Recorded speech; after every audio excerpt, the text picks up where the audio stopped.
প্রক্রিয়া শুরু হওয়ার পর থেকে একটা চাপা উত্তেজনা ছিল। প্রার্থী, দল, নির্বাচন কমিশন, সরকার, প্রশাসন সবটা কার কার কী ভূমিকা এবং সেই ভূমিকা নিয়ে একে অপরের উপর অভিযোগ ছিল, আবার সহযোগিতাও ছিল। আর যে কারণে আমরা মোটামুটি একটা ভালো নির্বাচন করতে পেরেছি। এই জন্য যারা নির্বাচনের সঙ্গে সংশ্লিষ্ট সবাইকেই ধন্যবাদ। রাজনৈতিক দলগুলোর মধ্যে বেশ উত্তেজনা ছিল এবং নির্বাচনের আমাদের যে প্রতিনিধি সর্বশেষ তথ্য, তাতে দেখা গেল যে অনেকগুলো আসনে বেশ হাড্ডাহাড্ডি লড়াই, যাকে বলে সমানে সমান।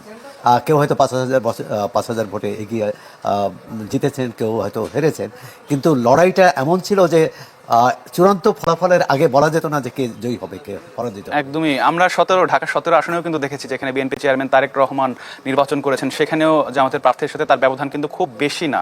জামাতের প্রার্থী আপনার ধরেন ঢাকা 8-এর, যেটা অন্যতম আলোচিত আসন, সেখানে পাটোয়ারি হেরেছেন তো, কিন্তু খুব বেশি ভোটে নয়। কিন্তু অনেকেই ধারণা করেছিল যে পাটোয়ারি অনেক এই ব্যবধানটা আকাশ পাতাল হবে, তাই সেটি হয়নি। এমনকি ঢাকা 12 আমরা যেখানে অবস্থান করছি, সেখানে জামাত ইসলামের প্রার্থী জিতেছেন, কিন্তু সেটার কারণ হচ্ছে প্রধানত যে বিএনপির ভোট ভাগ হয়ে গেছে। বিএনপির বিদ্রোহী প্রার্থী ছিল এবং বিএনপির মিত্র যাকে বিএনপি সমর্থন করেছিল, ভাগাভাগি হয়ে যাওয়ার কারণে এই জামাত ইসলাম প্রার্থী জিতেছে। আবার সর্বশেষ যে আসনটির কথা বললেন, সেই আসনে দেখা গেছে যে শেষ মুহূর্তে কয়েক হাজার ভোটে ধানের শীষের প্রার্থী এগিয়ে জিতে গেছেন কয়েক হাজার ভোটে। দেশের অন্য কোথাও আবার দেখা গেছে যে ব্যবধানটা অনেক বেশি, আবার কোথাও ব্যবধানটা কম। তো সুতরাং নির্বাচন চলার যখন ভোট গ্রহণকালে কিন্তু এই ধরনের উত্তেজনা ছিল যে কে হারে কে জেতে, এবং প্রথম দিকে যে ফলাফল আসছিল তাতে কিন্তু একটু বিশেষ করে বিএনপি শিবিরে একটু হতাশাই দেখা দিয়েছিল। এবং আমরা তড়িৎ দেখলাম যে জামাত ইসলামী এবং 11 দলের পক্ষ থেকে সংবাদ সম্মেলন করলো এক ধরনের যে তারা জয়ী হতে যাচ্ছে এরকম, এবং বিএনপির পক্ষ থেকে কিছু অভিযোগের কথাও বলা হলো। কিন্তু রাত যত বাড়তে থাকলো তত দেখলাম যে ফলাফল গতি প্রকৃতি পাল্টে গেল। একটা হচ্ছে যে বাংলাদেশে আবার প্রমাণিত হলো বাংলাদেশের মানুষ মধ্যপন্থার সমর্থক, চায় যে বাংলাদেশ একটা তার চরমপন্থা নেবে না বা একটা কট্টর অবস্থান নেবে না যে কোনো রাষ্ট্র পরিচালনার ক্ষেত্রে। জামাত ইসলামী যদি অতীতের নির্বাচনগুলোর আমরা তুলনা করি, জামাত ইসলামী অনেক ভালো করেছে এবং তারা কিন্তু বেশ রাষ্ট্র ক্ষমতাকে মানে যারা ক্ষমতাসীন যারা অতীতে যারা ক্ষমতায় ছিল এবং এই নির্বাচনেও তাদের যে প্রতিদ্বন্দ্বী তাকে কিন্তু বড় ধাক্কা দিতে পেরেছে। এবং অনেকগুলো আসনে আপনি ঢাকা 17 একদমই, মানে জামাত ইসলামী কিন্তু তাদের ইতিহাসে স্বর্ণময় সময় পেয়েছে। এখন এই সুযোগটা কিভাবে কাজে লাগায়, আমরা সামনে একটা বেশ প্রতিদ্বন্দ্বিতাপূর্ণ সংসদ পাবো এবং সেখানে সরকারি দল বিরোধী দল একসঙ্গে কাজ করবে দেশের জনগণের স্বার্থে। জামাত ইসলামের একটি নির্বাচনী ইশতেহার ছিল, বিএনপির ইশতেহার ছিল, অন্য দলের। এই প্রসঙ্গে আরেকটি বলি যে আমাদের অনেককে অবাক করে দিয়ে এনসিপি কিন্তু ভালো করেছে, জাতীয় নাগরিক পার্টি। তাদের মাত্র 29টি আসনে তাদের প্রতিনিধি ছিল এবং সেখানে 5টিতে জিতেছে, কয়েকটিতে তার কিন্তু খুব কম ভোটে হেরেছে। সুতরাং আমি বলবো যে এবং তাদের দলীয় প্রধান জিতেছে এবং বেশ কী বলে একটা চমকই বলবো, কারণ অনেকেই ভাবছিলেন যে তার যে প্রতিদ্বন্দ্বী বিএনপির বেশ শক্তিশালী প্রার্থী ছিলেন, প্রভাব প্রতিপত্তি অর্থ ইত্যাদি, এবং নাহিদ ইসলাম জিতেছে। তো যারাই এই নির্বাচনে জিতেছে আমরা অভিনন্দন জানাই। কিন্তু যে প্রশ্নটি আসছে যে তারা যে জনগণের কাছে অঙ্গীকার করেছে সেই অঙ্গীকারটা রক্ষা করবে, আর এর অর্থ না অতীতে আমরা যেটা দেখে এসেছি যে এটা না হয়, যে দল জয়ী হয়েছে তার অঙ্গীকারই পূরণ হবে, যে দল জয়ী হতে পারেনি তারা তো সংসদে যাবেন। সুতরাং তার যে নির্বাচনী প্রতিশ্রুতি, যে সেই প্রতিশ্রুতি যেগুলো জনগণের কল্যাণে থাকবে, যেমন জামাত ইসলামের যে একটি কর্মসূচি আছে যে 5 শিশু এবং প্রবীণ, মানে 5 বছরের শিশু নিচের যে শিশু এবং প্রবীণ তাদের চিকিৎসা ব্যয় রাষ্ট্র বহন করবে। তো এটা খুবই ভালো প্রস্তাব। এখন জামাত ইসলামী যদি জয়ী হতো, সরকার গঠন করতো, আমরা নিশ্চয়ই বলতাম তারা প্রতিশ্রুতি পূরণ করুক। কিন্তু আজকে বিএনপি জয়ী হয়েছে, বিএনপিরও বিবেচনা করে দেখা উচিত এই যে প্রতিশ্রুতি এর সুফল কে পাবে, জনকল্যাণকর। তাই এরকম হচ্ছে, এটি একটা কার্যকর সংসদ। আর কিন্তু এখানে একটা অবাক বিষয় আপনি দেখেছেন যে গণভোটের যে ফলাফল, সেটা কিন্তু অনেকেই কি বলে এক ধরনের অবাক করার মতো এক ধরনের সরকারের ব্যবস্থাপনার ক্ষেত্রে প্রচণ্ড ঘাটতি ছিল এবং যেভাবে প্রশ্ন দেওয়া হয়েছে, যেভাবে প্রতীক দেওয়া হয়েছে, এটি এক ধরনের এলোমেলো ঘটনা। এবং নায়ের পক্ষে কিন্তু অনেক ভোট এসেছে। হয়তো বেশি পেয়েছে, কিন্তু নায়ের পক্ষে অনেক। এখন এরাই তো সেটাই বলছিলাম জনাব সোহরাব হাসান যে গণভোটে আসলে সবগুলো দলের পক্ষ থেকে হ্যাঁ ভোটের পক্ষে প্রচারণা চালানো হয়েছিল, এবং আমরা দেখেছি যে সরকারের পক্ষ থেকে তো শুরু থেকে হ্যাঁ ভোটের পক্ষে প্রচারণা চালানো হচ্ছিল।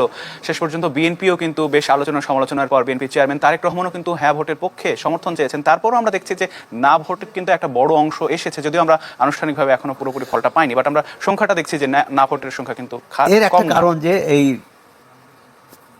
জুলাই সনদ নিয়ে, সনদের উপরই তো, জুলাই সনদ নিয়ে রাজনৈতিক দলগুলোর মধ্যে মতভেদ ছিল। বিএনপি অনেকগুলো বিষয়ে তারা দ্বিমত করেছে, নোট অফ ডিসেন্ট দিয়েছে, আর এটি একটি বিষয়। এবং বিএনপির এ ব্যাপারে খুব আগ্রহ ছিল না। এবং পরবর্তীকালে বিএনপির চেয়ারম্যান যে হাবটকে জয়যুক্ত করার কথা বলেছেন, সেটা বিরোধীদের চাপে, মানে তারা কিন্তু বলেছে। এবং এবং তাই এবং তিনি যখন হাবটের কথা বললেন, তখন আবার তারা সমালোচনা করলেন যে আমাদের চাপে বলা হয়েছে। মানে আমাদের রাজনৈতিক সংস্কৃতিটা খুব বদলায়নি। আপনি এই নির্বাচনে দেখুন, আমরা আশা করব যে নির্বাচনে যে প্রচারে যে উত্তাপটা ছিল সরকার, বিশেষ করে বিএনপি ও জামাত নেতাদের মধ্যে, সেই উত্তাপটা যাতে নির্বাচন পরবর্তী সময় না আসে।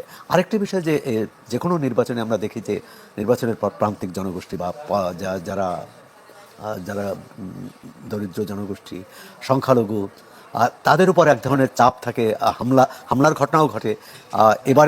এবারে এখনও বড় ধরনের কোনো হামলার ঘটনা ঘটেনি, কিন্তু এ ব্যাপারেও সরকার, অন্তর্বর্তী সরকার তো এখনও দায়িত্বে আছে, সরকার প্রশাসন এবং বিজয়ী এবং পরাজিত উভয় রাজনৈতিক দল।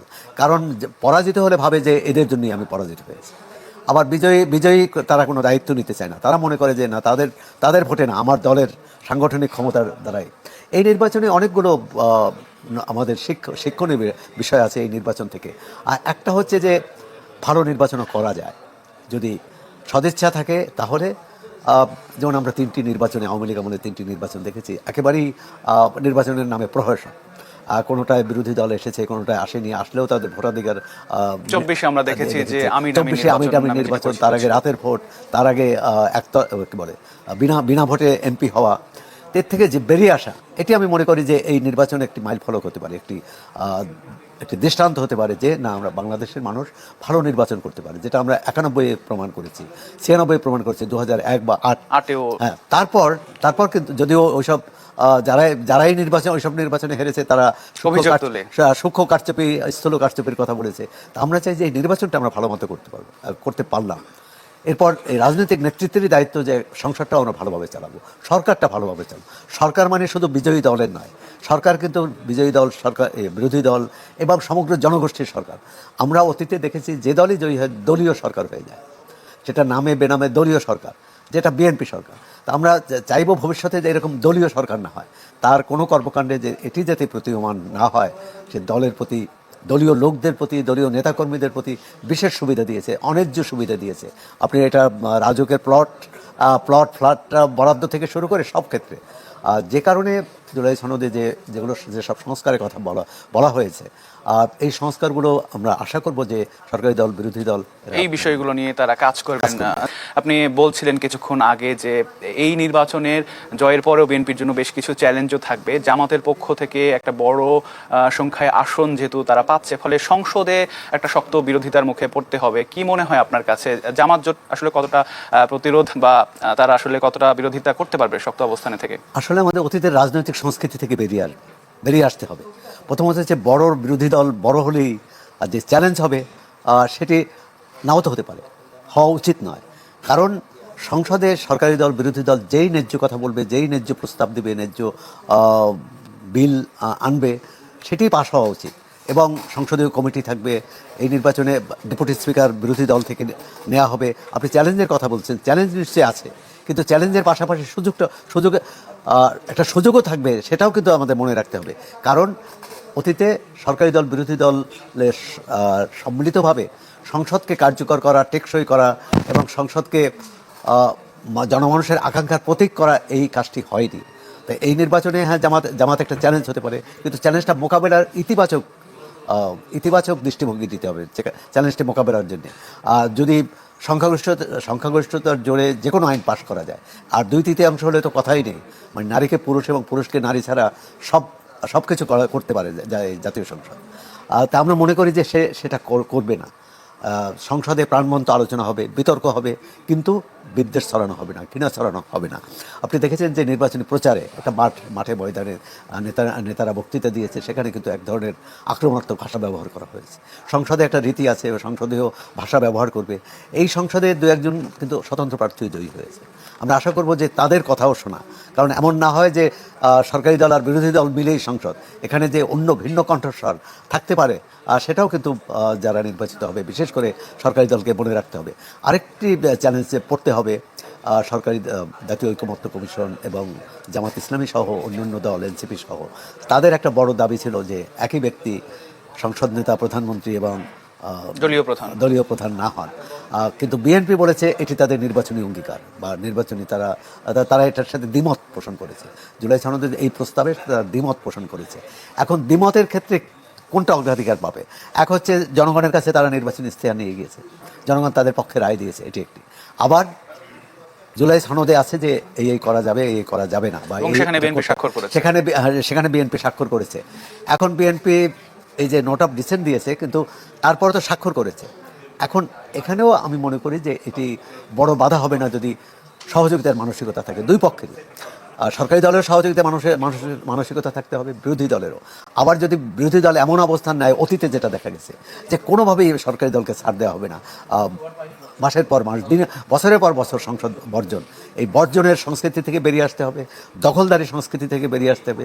আপনি দেখেছেন যে বিএনপির বিরুদ্ধে এই নির্বাচনে প্রধান হাতিয়ার ছিল বিরোধী পক্ষে, যে বিএনপির নেতাকর্মীরা চাঁদাবাজিতে লিপ্ত, দখলদারিতে লিপ্ত, নানা রকম ভয়ভীতি বিভিন্ন রকম অনেক ঋণ খেলাপি। তো সুতরাং এই যে সমালোচনা করে, এই সমালোচনার যেটা ন্যায্য সমালোচনা, অর্থাৎ চাঁদাবাজির দুর্নীতি এবং চাঁদাবাজি অর্থাৎ বিএনপি নেতারা যদি দুর্নীতি না করে তাহলে দুর্নীতির অভিযোগ আনতে পারবে না, চাঁদাবাজি যদি যুক্ত না হয় তাহলে চাঁদাবাজির অভিযোগ আনতে পারবে না, দখলদারিতে যুক্ত না হলে তাহলে দখলদারির অভিযোগ আনতে পারবে না। এই তিনটি বিষয়, দুর্নীতি, দখলদারি, চাঁদাবাজি, এটা থেকে যদি বিএনপি নিজেকে মুক্ত করতে পারে, সেটা হবে তার বড় সুবর্ণ সুযোগ। এবং তখন বিরোধী দল যে অবস্থানই নেই, যত সমালোচনা করুক, কোনো কাজে আসবে না। এবং একটি ভালো, এই নির্বাচনের ফলে বিএনপি কিন্তু সেই সুযোগ